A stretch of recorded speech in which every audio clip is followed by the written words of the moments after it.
Hallelujah church, praise the Lord. एक बार फिर हम आपके पास आ रहे हैं, आपके घरों में आ रहे हैं यूट्यूब के माध्यम से, और परमेश्वर को संदेश लेके आ रहे हैं जो आपके लिए हमने तैयार किया, आश्रय चर्च ने तैयार किया है। आज हमारे साथ देखिए चर्च के वो जवान हैं जो म्यूजिक भी आपके सामने लेके आएंगे और परमेश्वर की हम स्तुति करेंगे, क्योंकि बाइबल कहती है कि परमेश्वर जो है उसका जो प्रेम इतना पार है, सागर से भी गहरा है और पर्वत से भी ऊंचा है। आइए हम इस गीत में शामिल होंगे। सागर से भी गहरा, पर्वत से भी ऊंचा, तारों से भी ज्यादा प्यार है तेरा।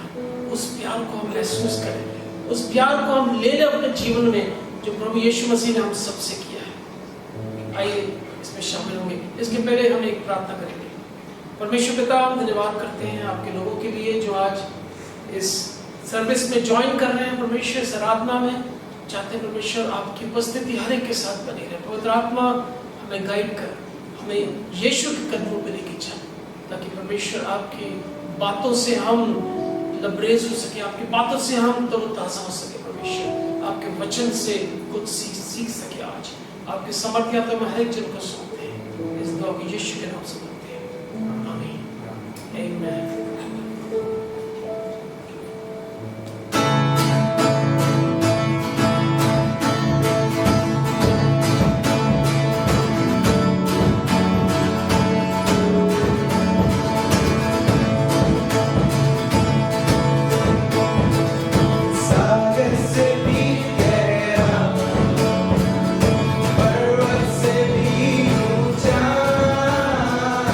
तारों से भी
आज गीत बोलना सिखाया, गाने सिखाया।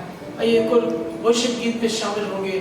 गीत के बोले, मेरा दिल बने तेरा सिंहासन, मेरी आत्मा तेरा आसन। आइए परमेश्वर को अपने दिलों को अर्पण करें। इस मैसेज के पहले अपने दिलों को तैयार करें। परमेश्वर, तू मेरे दिल में विराजमान हो, और सच में यीशु मसीह हमारे दिल में विराजमान हो जाएगा, और वो इतना महान मंदिर है हमारे मन में समा जाएगा।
दिल बने तेरी स्तुति का स्थान। आज परमेश्वर पिता हमारी यही प्रार्थना है कि हमारा दिल आपकी स्तुति का स्थान बने पाए।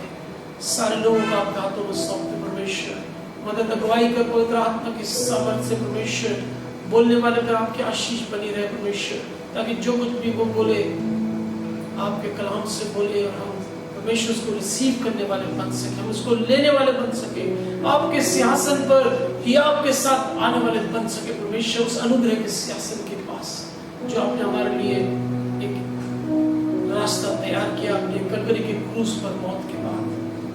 धन्यवाद करके परमेश्वर आपकी उपस्थिति के लिए चाहते हैं कि जितनी बाकी जो समय है आपके हाथों में सौंपते परमेश्वर, मदद अगुवाई कर हम सबकी, और आपकी आशीष हर एक सुनने वाले देखने वाले पर बनी रहे। इस दुआ को यीशु के नाम से मांगते हैं, आमीन। मैं इनवाइट करूंगा अनीता आनंद से वो आए और परमेश्वर का वचन जो उनके दिल में परमेश्वर रखा है हमारे बीच में Hallelujah. Praise the Lord. Praise the Lord. This is yet another day the Lord has given us. Let us be thankful to our Lord and bless His holy name. और परमेश्वर ने एक और दिन हमें दिया है, आइए उसके हम धन्यवादित रहें और उसके नाम को आशीषित करें. Let us rejoice in Him and let us sing praises to Him, worship Him throughout the day. आइए उसकी आराधना करें, उसकी स्तुति करें सारे दिन भर. Since this is His day. क्योंकि ये उसका दिन है. And I want to focus today on few verses that I have taken from the Bible. और मैं बाइबल के कुछ पदों पर आपका ध्यान आकर्षित करना चाहती हूँ जो मैंने उसमें से लिया है. My testimony is based on these verses. One of my testimony that I want to bring before you is based on these verses. और मेरी एक गवाही इसी पर आधारित है जो मैं अंत में दूंगी. And let us open our Bible to Hebrews chapter 4 verses 14 to 16. इब्रानी किताब में खोले 4 अध्याय 14 से 16. And let us go verse by verse. These verses are very dear to my heart. And in verse 14 it says, "Therefore, since we have a great high priest who has ascended into heaven, Jesus the Son of God, let us hold firm to the faith we profess." और एक पद हम पढ़ेंगे और 14 पद में इस प्रकार से लिखा है, इसलिए जब हमारा ऐसा बड़ा महायाजक है जो स्वर्गों से होकर गया है, अर्थात परमेश्वर का पुत्र यीशु, तो आओ हम अपने अंगीकार को दृढ़ता से थामे रहें. And when we read this verse, it says that we have a great high priest. Now, who is a high priest? और जब इस पद को पढ़ते हैं तो इसमें लिखा एक बड़ा महायाजक है. अब महायाजक कौन होता है? And in the Old Testament, I want to take you to the Old Testament. During the time of Moses, Aaron was the first high priest. और मूसा के समय में आपको ले जाना चाहती हूँ जिस समय हारून जो था वो महायाजक था. He was the head of the Jewish temple. और यहूदी मंदिर का वो मुख्य था. And he held the highest position in the Jewish temple. और यहूदियों की जो मंदिर हुआ करता था उसमें सबसे ऊंची पदवी उसका रहता था. And along with all the administrative duties that he had, one primary work he had, that was the privilege to take the blood of the goats and the lamb and the bulls into the most holy place. और कई कार्य के साथ जितने भी उसके काम थे, उसके पास एक बहुत बड़ी जिम्मेदारी थी और ये थी कि वो जो बछड़े और जो बकरी उनका जो लोग चढ़ावा लाते थे उसका लहू जो है खून, वो उसको लेकर उस पवित्र महापवित्र स्थान पे जाया करता था. And he would carry this blood once a year only on the day of atonement. और प्रायश्चित के दिन वो इस लहू को लेके जाया करता था उस महापवित्र स्थान में. This he did to expiate his own sins and the sins of the people of Israel.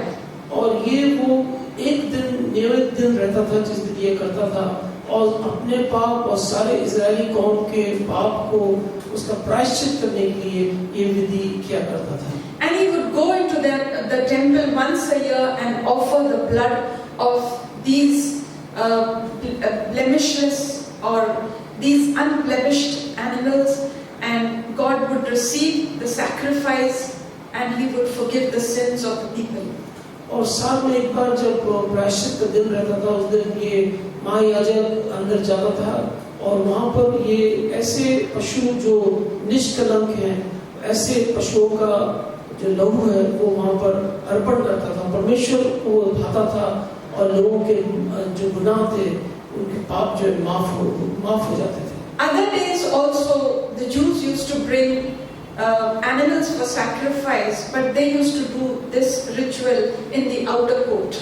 और बाकी दिन में भी वो जो भी लोग थे यहूदी लोग वो अपने हैसियत के अनुसार लेके आते थे और जानवर लेके आते थे उसको बलि के लिए, लेकिन वो बाहरी कोर्ट में होता था.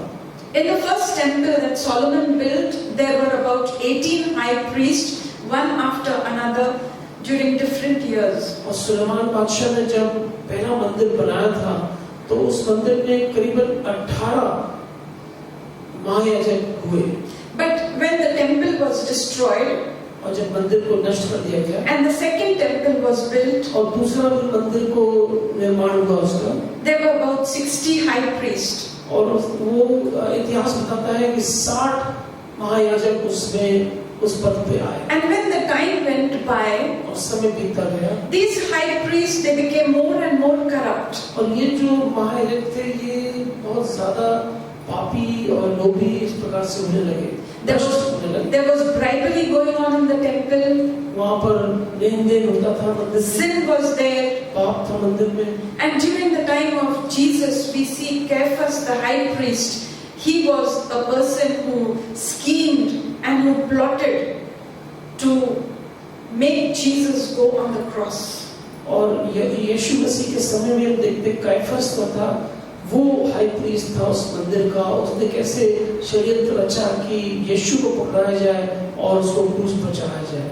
Of course, this was the plan of God to send His only Son to die for us on the cross.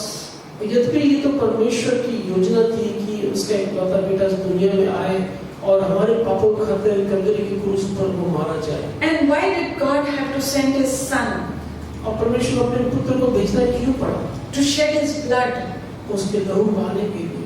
And why did He had to shed His blood? Because in Hebrews chapter 10 verse 4 it says, it is impossible for the blood of bulls and goats to take away the sins. और किस लिए उसका खून बहाना पड़ा? क्योंकि इब्रानी 10:4 में लिखा है कि क्योंकि ये अनोना है कि बैलों और बकरों का लहू पापों को दूर करे। And therefore God was happy to send His Son and make Him as a sacrifice for you and me, and to make His blood to be shed on the cross of Calvary. और इसलिए परमेश्वर मनुष्य जाति से इतना प्रेम करता है कि उसने अपना इकलौता बेटा दे दिया ताकि उसके लहू के द्वारा हमारे पापों का प्रायश्चित हो। Further we read in the same chapter, Hebrews chapter 10 verse 5, therefore when Christ came into the world, He said, sacrifice and offering my Father you did not desire, with burnt offerings and sin offerings you were not pleased. And then I said, और इब्रानी 10 और 5 में हम इस प्रकार से पढ़ते हैं, इसी कारण वो जगत में आते समय कहता है, बलिदान और भेंट तूने ना चाही, होम बलियों और पाप बलियों से तू प्रसन्न नहीं हुआ, तब मैंने कहा। And therefore Jesus had to say that He knew the heart of His Father, and He said that with all these sacrifices God was not pleased, and therefore He said, here am I, O Lord, it is written about me in the scroll, it is written about me in the scripture, it has been prophesied about me, and here I have come to do your will, O my God. और यीशु मसीह ने कहा कि ये सब चीज के बारे में मेरे बारे में लिखा है धर्मशास्त्र में, और ये सब बलिदान जो बाकी चढ़ा रहे उससे सब चीज नहीं हो सकती। इसलिए उसने कहा, देख मैं आ गया हूँ, पवित्र शास्त्र मेरे विषय में लिखा हुआ है, ताकि हे परमेश्वर तेरी इच्छा मैं पूरी करूँ। And therefore we find that Jesus, He was so obedient to go to the cross and be sacrificed for you and me. हम देखते हैं यीशु मसीह इतना आज्ञाकारी रहा कि उसने अपने प्राणों का न्यौछावर कर दिया, हमारे सबके लिए अपने जीवन का बलिदान कर दिया। The one who created us Himself became the sacrifice for us. और जिसने हमारी सृष्टि करी वो स्वयं हमारे लिए एक ऐसा बलिदान बन गया। The one who is the savior of the world became a sacrifice for you and me. और जो इस जगत का उद्धार करता है, बचाने वाला है, वो हमारे लिए एक बलिदान बन गया। And when He sacrificed Himself, He took the blood of His own self and He put it on the altar, on the mercy seat of God. और जब वो हमारे लिए बलिदान बन गया और उसने क्या किया, उसने अपना ही लहू लेकर उस पवित्र महापवित्र स्थान पर, जिसको ऑल्टर कहते हैं, उसमें उसने उसको चढ़ा दिया। And Hebrews chapter 10 verse 12 says that He became a sacrifice once and for all ages to come. He became a sacrifice only for one time. He he did not go again and again to the cross of Calvary, but for the ages to come, even for the age that we have to, we will see will be coming, even for those people, he has become a sacrifice. और इब्रानी में लिखा है कि वो एक बार जब उसने अपने आप को बलिदान किया तो सारे जातियों के लिए, सारे संसार के लिए और सारे समयों के लिए वो एक बार उसने बस प्रायश्चित किया, हमारे लिए बलिदान किया। And when he was on the cross and when he was breathing his last, he said, he cried out in a loud voice saying, Father, into your hands I commit my spirit. जब क्रूस पर यीशु मसीह लटका था और आखिरी में उसने बड़ी आवाज में पुकार कर कहा कि हे पिता, मैं अपनी आत्मा तेरे हाथों में सौंपता हूँ। And he died. और वो मर गया। And when this thing happened, we see that the veil that was in the temple, that was separating the holies of holy from the holy place, it tore from top to bottom. और हम देखते हैं Bible इसका जिक्र करती है जब उसकी मौत हुई कलवरी के क्रूस पर तो मंदिर का पर्दा ऊपर से नीचे तक फट गया। ये वो पर्दा था जो मोस्ट होली प्लेस जो थी, महापवित्र स्थान, उसको और दूसरे पवित्र स्थान को सेपरेट करता था। And in Hebrews chapter 10 verse 20 it says that he inaugurated for us a new and a living way through the veil, that is through the curtain that was his own flesh. और इब्रानी 10 और 20 इस प्रकार से लिखा कि उसने एक नया चीज हम सब मनुष्य जाति के लिए दिया, एक नए जीने की रास्ता उसने बताया। उसने उस कर्टन को जो पर्दा था, अर्थात उसने अपने शरीर में सौंप के हमारे लिए अभिषेक किया। He was opening and inaugurating a new way for you and me through his own flesh by tearing it apart. और अपने शरीर को उसने जब फाड़ दिया तो वो हमारे लिए एक नया मार्ग तैयार कर रहा था। And thus we can face the throne of grace boldly today. और हम परमेश्वर के उस पवित्र स्थान पर जिसको कहते हैं अनुग्रह का सिंहासन, वहां पर जा सकते हैं। This is because of the finished work of the Lord Jesus Christ. और ये इस कारण हुआ कि यीशु मसीह ने वो काम पूरा किया। And we see that he has carried his own blood to the altar. और देखते उसने अपना स्वयं का लहू उस And therefore he became a high priest.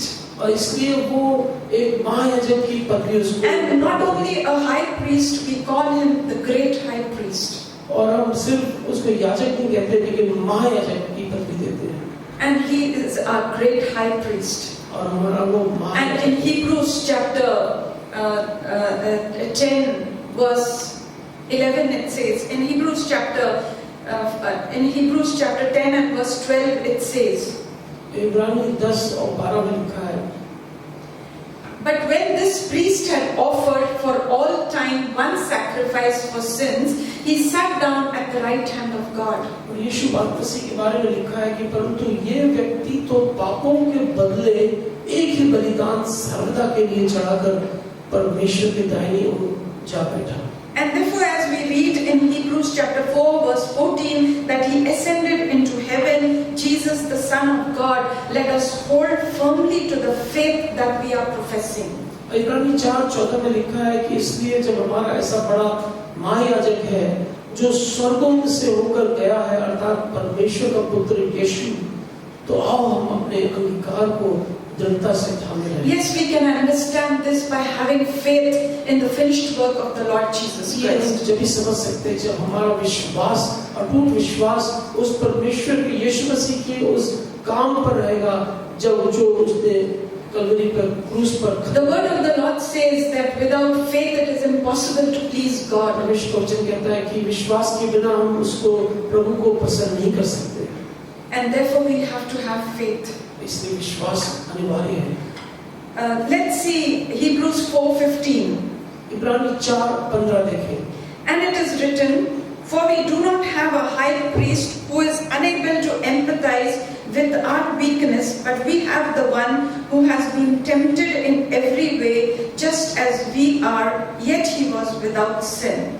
और 15 पद में लिखा है, क्योंकि हमारा ऐसा महायाजक नहीं जो हमारी निर्बलताओं में हमारे साथ दुखी ना हो सके, वरन वो सब बातों में हमारे समान परखा तो गया तो भी निष्पाप निकला।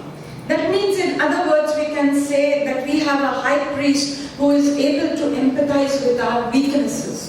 इसका मतलब ये है कि हमारा ऐसा महायाजक है जो हमारी हर निर्बलताओं के साथ दुखी रहता है. Empathize means to feel, to be in the boots of some other person, to understand what that person is going through. और जो एम्पैथाइज का मतलब ये होता है कि एक दूसरे व्यक्ति के लिए हम हमारे अंदर फीलिंग हो कि वो किस दौर से गुजर रहा है, उसकी पीड़ा को हम समझ सके.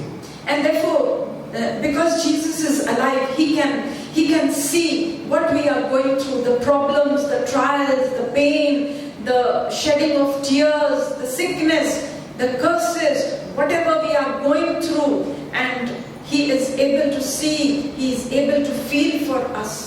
क्योंकि यीशु जीवित है, हमारी हर चीजों को जो भी हम जिसके द्वारा गुजर रहे हैं, चाहे दुख का हो, चाहे रोने का कारण हो, चाहे कोई विलाप हो, कोई परेशानी हो, हर चीज को समझ सकता है. Why he is able to feel for us? क्यों वो समझ सकता है? Because he himself became a man and he came down on earth and he bore all the sufferings on this earth. क्योंकि वो स्वयं मनुष्य का धारण उसने किया और वो मनुष्य के रूप में इस दुनिया में आया और उसने हर चीज सहा. And today he knows the suffering that you and I go through. और आज वो जानता है कि आप कौन सी पीड़ा से, कौन सी तकलीफ से गुजर रहे हैं. And the Bible says that whatever he suffered, even people condemned him, they put charges on him, they whipped him with a whip and so many things, and then took him to the cross. In everything that he had to suffer, he never sinned. और यीशु के बारे में लिखा, उसने कई चीजें सही, उसने कोड़े सहे, उसने लोगों की गलत बातें सही, हर चीज सही, लेकिन इसके बाद भी उसने कोई पाप नहीं किया. And then we come to verse 16, which is a very, very encouraging word.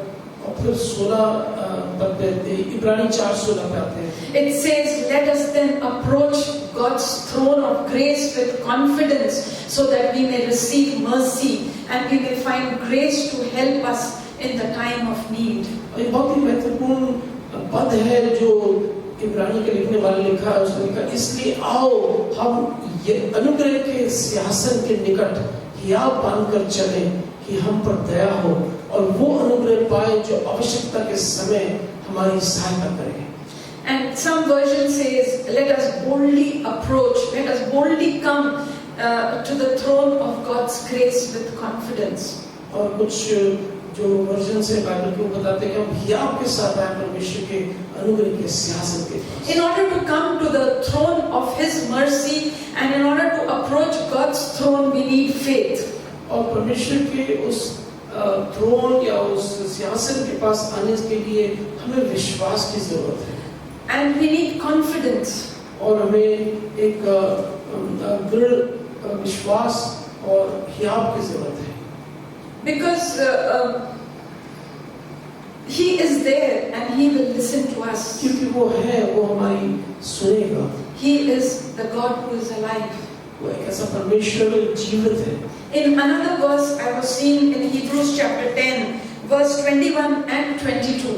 इब्रानी 10, 21, 22 में देख रहे हैं. And it is written, "Since we have a great high priest over the house of God, let us draw near to God with a sincere heart and with full assurance that faith brings." उसमें इस प्रकार से लिखा है इब्रानी 10, 21, 22, और इसलिए कि हमारा ऐसा महान याजक है जो परमेश्वर के घर का अधिकारी है, तो आओ हम सच्चे मन और पूरे विश्वास के साथ और विवेक के साथ. And here also it is written that we have to come to Him with full assurance that our faith will bring.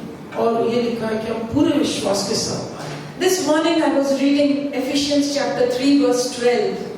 और इफिसियों 3 और 12 में पढ़ रहे थे आज.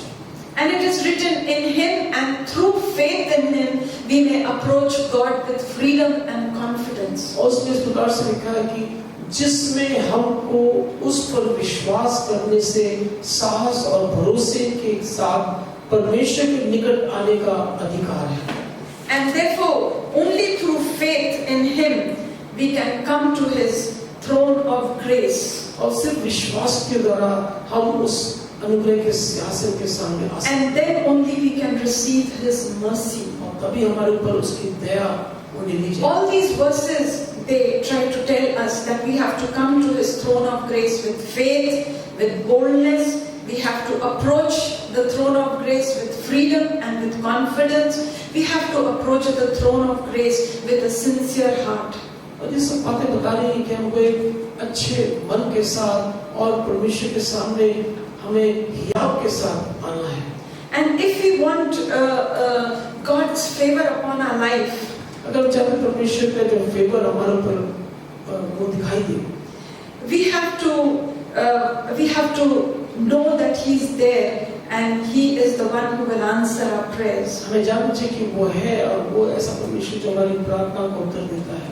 And it is written in the Word of God that by grace we are saved. Ephesians chapter 2 verses 8 and 9. It says that by grace we have been saved through faith, and it is not from ourselves. It is the gift of God, not by works, so that anyone would boast. और इफिसियर 2:8 और 9 में इस प्रकार से लिखा है, क्योंकि विश्वास के द्वारा अनुग्रह ही से तुम्हारा उद्धार हुआ है, और ये तुम्हारी ओर से नहीं वरन परमेश्वर का दान है, और ना कर्मों के कारण, ऐसा ना हो कि कोई घमंड करे। Yes, if we want to be saved from our present situation, if we want God to answer our prayers, it is only by grace we can come to the throne, to His throne that is of mercy, that we may receive help in the time of need, and we may ask Him and He will give us all our needs, what we need in our life. और ऐसे समय जब बहुत हमें आवश्यकता है उसके अनुग्रह की, तो बहुत जरूरी है कि विश्वास हमारा बना रहे कि हम आके उसके सामने सिंहासन के सामने आ सके और जो कुछ भी हम मांगे वो हमें दे। You know, we cannot come to His throne of grace with a puffed up spirit and with a heart that is full of egos. We cannot come to Him. We cannot come to Him with a challenge in our mouth and say, "Hey God, you should do this for me because you are God. You do this for me." हमें परमेश्वर के पास, सिंहासन के पास अनुग्रह से ऐसे नहीं आना इस तरीके से कि बहुत हमारे अंदर बहुत एक अहम भरा है और उससे हम कह रहे हैं परमेश्वर तेरे मुझे ये करना है, एकदम उसको चैलेंज दे रहे हैं, इस प्रकार से नहीं हम। There are many people in this world today who will challenge you and they will tell you, you pray to your God, He will do this. Pray to Him that He will take away this pandemic. Pray to Him, and many things they will say, and they will come with a challenge. बहुत से लोग आपसे कहेंगे कि अरे अपने परमेश्वर से प्रार्थना करना, ये कोविड वायरस निकल जाएगा, पैंडेमिक निकल जाएगा, करना प्रार्थना। But we have to come to Him with real humility in our heart. But हमें उसके सामने आना है नम्रता के साथ। The word of the Lord says in Isaiah chapter 66 verse 1 that heaven is my throne and earth is my footstool. और इशाया 66 में लिखा है कि स्वर्ग जो है वो मेरा सिंहासन है और जो पृथ्वी वो पैरों की चौकी है। We have such a great, big, wonderful and mighty God. इतना महान परमेश्वर हमारे पास है। Who are we before Him? हम कौन है उसके सामने? We are just nothing. हम कुछ भी नहीं। And we should have this attitude in our heart that we have to come to Him with a humble heart. और हमें ये हमारे दिल के अंदर ये भावना रहनी चाहिए कि हम नम्रता के साथ उसके पास आए। And the word of the Lord says, "Where will you build a house for me?" और परमेश्वर वचन कहता है मेरे लिए घर कहाँ बनाओगे? My eyes are looking at those people who are of a humble heart and a contrite spirit, and who fear and tremble at my word. और मेरी आंखें उन पर लगी जिनका नम्र हृदय है और जिनका मन पिसा हुआ है, उनके ऊपर मेरी आंखें लगी, जो मेरे नाम से जिनके अंदर भय है मेरे नाम का। Let us fear and tremble God and come to Him with respect, because He is the God whom we should honor. और आइए हम उस परमेश्वर के साथ पास आए, एक भय के साथ परमेश्वर का भय हमारे अंदर है, क्योंकि वो ऐसे जन को ही चाहता है। And when we look to the throne of His grace, and when we come to the throne of His grace, and when we will receive mercy and we will receive help in the time of trouble. That is what the Bible says. और जब अनुग्रह के सिंहासन के पास आएंगे तो हम पर दया की जाएगी, हम पर ऐसी मदद की जाएगी जो कि हमें जरूरत है, जो समय के लिए, समय के अनुसार वो जो मदद हमको मिलेगी। I want to tell my testimony, one of my testimony in which I saw the mighty hand of God working in my life. तो मैंने परमेश्वर के बड़े हाथ को अपने जीवन में कार्य होते देखा। मेरी एक छोटी गवाही है। It was the time when my second baby was going to be born. और ये वो समय जब मेरी दूसरी बेटी पैदा होने वाली थी। And my husband was working with Christian Medical Association of India. और मेरे पति CMA उसके साथ काम करते। We were in Nagpur and I was working in Nagpur. और हम नागपुर शहर में थे, महाराष्ट्र में Nagpur. But then the orders came that the head office from Nagpur, the CMEI head office from Nagpur will now be shifted to Delhi, and because that was a much central place and a much important place, therefore they wanted to shift the whole head office to Delhi. और फिर CMA board ने decide किया कि पूरा office जो head office है वो shift होगा दिल्ली, क्योंकि दिल्ली भारत देश की राजधानी है, कैपिटल है और वहाँ काफी चीजें उपलब्ध हैं। My husband was the secretary of the allied health field. और मेरे पति सेक्रेटरी थे एक सेक्शन के allied health field के। And when the time came, he had to go. That was the time I was expecting my और जिस second समय आया तो उनको जाना पड़ गया, लेकिन उस समय मैं अपने दूसरे बेटी को एक्सपेक्ट कर रही थी। And my husband went with the office. और ऑफिस के साथ वो चले गए Delhi. I went during my holidays. और मैं जब मेरी छुट्टी होती तो मैं दिल्ली नागपुर से दिल्ली जाती थी। And after my vacations were over, I came back. और जब मेरी छुट्टी खत्म हुई तो मैं वापस आ गया। But my husband was not able to stay. He was all the time thinking about the family, and he was thinking how he could take care of me during that time. लेकिन मेरे पति अकेले में रहने में असमर्थ थे। हमेशा सोचते थे कैसे इसकी परवाह की जाए, कैसे ये अकेली वहाँ पर है नागपुर में, तो वहाँ उसकी कैसे कौन मदद करेगा। And so I got a news one day that he resigned, and he's coming back. फिर मेरे पास एक न्यूज़ आई कि उन्होंने अपना त्याग पत्र दे दिया, रिजाइन कर दिया अपनी जॉब से। And he thought while resigning that he'll get a job in Nagpur. और वो सोचे कि चलो यहाँ से रिजाइन कर दिया, नागपुर बड़ा शहर है, वहाँ क्योंकि क्वालिफाइड थे, वो ट्रेंड थे, तो उनको नौकरी मिल जाएगी। But it did not happen that way. लेकिन ऐसा नहीं हुआ। For 5 months he was without a job. 5 महीने नौकरी उनके पास नहीं थी। And he was getting very restless, very upset, and that was the height of his patience. और बहुत उनको मतलब बहुत ज़्यादा व्याकुलता होने लगी और बहुत उदासी छा गई। And when my daughter was born, I was in the hospital. और जब मेरी दूसरी बेटी पैदा हुई तो मैं अस्पताल में थी। And on the 3rd day of my delivery, she was born a cesarean. All my 3 children are born cesarean. और तीनों बच्चे ऑपरेशन हुए हैं, दूसरी बेटी की ऑपरेशन हुई। And that was the 3rd day of my delivery. और तीसरा दिन था डिलीवरी का। And my parents were looking after me, my sister, my brother, my sister-in-law, they were all taking care of me. मेरी बहन, मेरे माता-पिता सब मेरी परवाह कर रहे थे। My husband came on the 3rd day as usual to give my lunch. और मेरे पति तीसरे दिन आए और उनका ये काम था कि वो लंच जो लगता पैक करके देते थे घर से, तो उनको उसको लेके आते थे टिफिन बॉक्स में। And when he entered my room, he was very sad. जब मेरे वो कमरे में दाखिल हुए तो गंभीर थे और दुखी दिख रहे थे। And he said, "Is there a God? और उन्होंने कहा, प्रश्न किया कि कोई परमेश्वर है क्या? Does he answer our prayers?" क्या हमारी प्रार्थनाओं को सुनता है? Because for 5 months we were praying for his opening, but there was no opening. 5 महीनों से हम प्रार्थना कर रहे थे कि कोई नौकरी या कोई ऐसा चीज खुल जाए उनके लिए, लेकिन कुछ नहीं खुला। And he had given up all hopes. और सारी आशा टूट गई थी।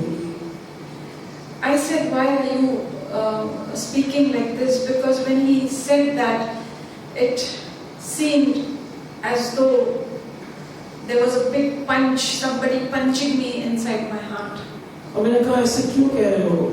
जब वो बोल रहे थे मुझे ऐसा लगा कि मुझे कोई एक बहुत जम के किसी ने मारा, मेरे हृदय पर, दिल पर एक चोट पहुंची। And he told me when I was coming to give your lunch, I met one of my colleagues, who is my ex-colleague, on the way, and he is the person who did not go to Delhi with the CMAI office. और उन्होंने कहा कि जब वो आ रहे थे खाना लेके, तो रास्ते में उनकी भेंट हुई उनके कलीग से जो कि नागपुर के रहने वाले हैं। तो वो जब ऑफिस शिफ्ट हुआ तो वहाँ नहीं गए, लेकिन वहीं नागपुर में रह गए। And he was telling my husband that now I'm going with my family to Mussoorie because I have got a good job in Woodstock School and I will be working in the finance department. My wife also will be working and my children will be studying there. और वो कहने लगे मेरे पति को कि अब मैं एक बहुत बड़े स्कूल है वहाँ पर वुडस्टॉक स्कूल अमेरिकन स्कूल वहाँ जा रहा हूँ, वहाँ का मैं फाइनेंस संभालूंगा और मेरी पत्नी को भी जॉब मिलेगा, बच्चों को पढ़ाई के लिए मिलेगा। And when my husband came, he was sad because he was telling me, why did God did not hear our prayer?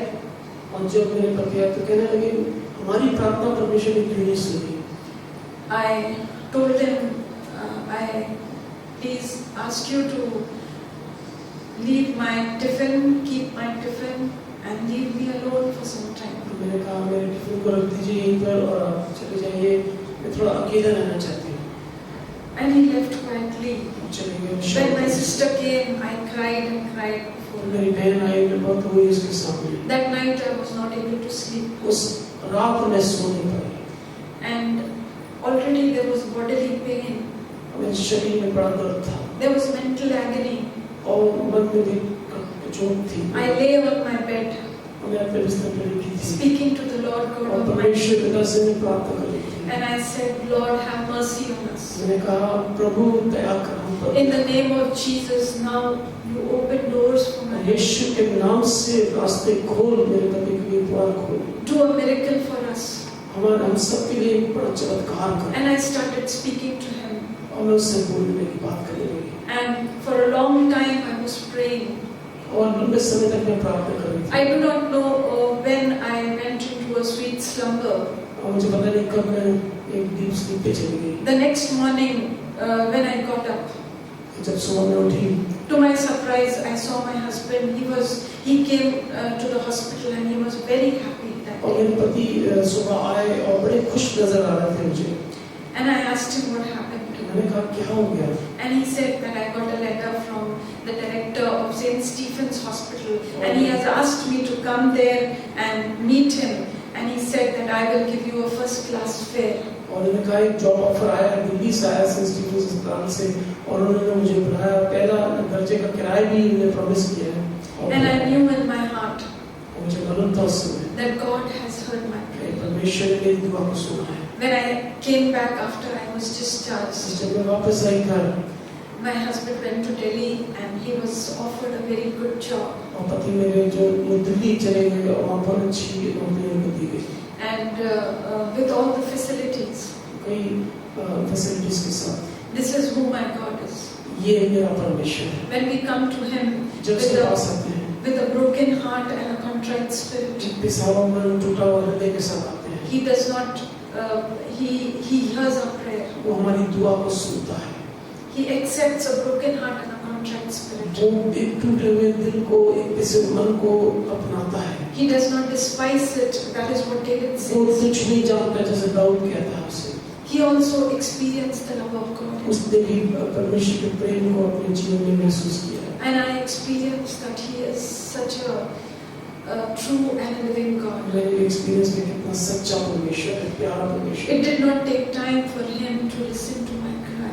और कुछ समय लगा परमेश्वर को हमारी मेरी दुआ सुनने के लिए। And today there are so many people without jobs. और बहुत से लोग हैं बिना नौकरी के। There are so many people who are in financial crisis. और बहुत से लोग उनके ऊपर बड़ी पैसे की। So many people have lost their loved ones. और कई लोग उनके प्रियजन। So many people are sick and lying in bed. और बीमार हैं, तकलीफ में हैं। Let's cry out to our God. He is there, He will listen to us. वो है, वो हमारी सुनेगा। Let us go to His mercy seat. उसके अनुग्रह के सिंहासन के पास। So that we can receive mercy and we can receive grace. और अनुग्रह। During this time, He will help us. He will hear our prayer. वो हमारी दुआ सुनेगा। May God bless you. परमेश्वर आशीष दे। Whatever your prayer is, जो भी आपकी दुआ है, may God answer your prayer. परमेश्वर आपकी इस दुआ को कबूल But करे। remember, you have to go to the throne of His grace by faith. लेकिन याद रखिए विश्वास के साथ अनुग्रह के सिंहासन And He will definitely answer you. और वो जरूर सुनेगा। Be encouraged. और उत्साहित रहिए। May God bless you. परमेश्वर आपको आशीष दे। Let us look to the Lord in prayer. परमेश्वर से प्रार्थना करें। Loving Heavenly Father, we come to your feet. We thank you, praise you, and bless you this day, O God. प्रेमी परमेश्वर धन्यवाद देते इस दिन के लिए। We thank you that you are the God who loves us. धन्यवाद देते तुम मुझे प्यार। We thank you that you are our living God. तो हमारा जीवन परमेश्वर है। We thank you for Jesus, यीशु के लिए धन्यवाद। who is seated at your right hand, जो दाहिने ओर बैठा है। who is interceding for us. जो हमारे लिए विनती करता है। Thank you for your Holy Spirit. पवित्र आत्मा के लिए धन्यवाद। Lord, your Holy Spirit is also interceding for us with words we cannot utter. पवित्र आत्मा ने हमारी। We are not alone in this world, O God. हम अकेले नहीं हैं। You are watching us. देख रहे हैं। You are watching all our tears. हमारे आंसू देख। And you are keeping our tears in your bottle, O और God. तो हमारे कुप्पी के अंदर। And Lord, at the right time you will answer us. और सही से I just pray for everyone who's watching. सबके लिए दुआ करते हैं। Bless them. Ashish Hear their prayer उनकी प्रार्थना सुन। and grant their request, O God, in the name of Jesus. सुनी जाए यीशु के नाम से। I thank you and I praise you. धन्यवाद करते हैं। In Jesus' precious name I यीशु के pray नाम this से। prayer. Amen. Amen. Hallelujah. Praise the Lord. We are happy to listen to this message. And I'm very sure that when you go to the throne of grace with a humble heart, God will hear your prayer. He will answer you in this time that we are going difficult time. ऐसे समय जब हम एक मुश्किल के समय में जी रहे हैं, जब आप परमेश्वर के सिंहासन के पास या आपके साथ जाएंगे, उस अब्बा पिता के पास या आपके साथ जाएंगे, वो आपकी दुआ, आपकी प्रार्थना अवश्य सुनेगा। धन्यवाद करते हैं परमेश्वर का कि उसने यीशु मसीह ने ये रास्ता हमारे लिए तैयार किया। मार्ग, सत्य और जीवन वही है। आइए आशीष वचन ग्रहण करें। Now, in the grace of our Lord Jesus Christ, and the love of God, and the sweet communion of the Holy Spirit be with us. परमेश्वर मसीह का अनुग्रह, पिता का प्रेम और पवित्र आत्मा की सहभागिता हम में से हर एक के साथ हमेशा हमेशा के लिए बनी रहे। आमीन।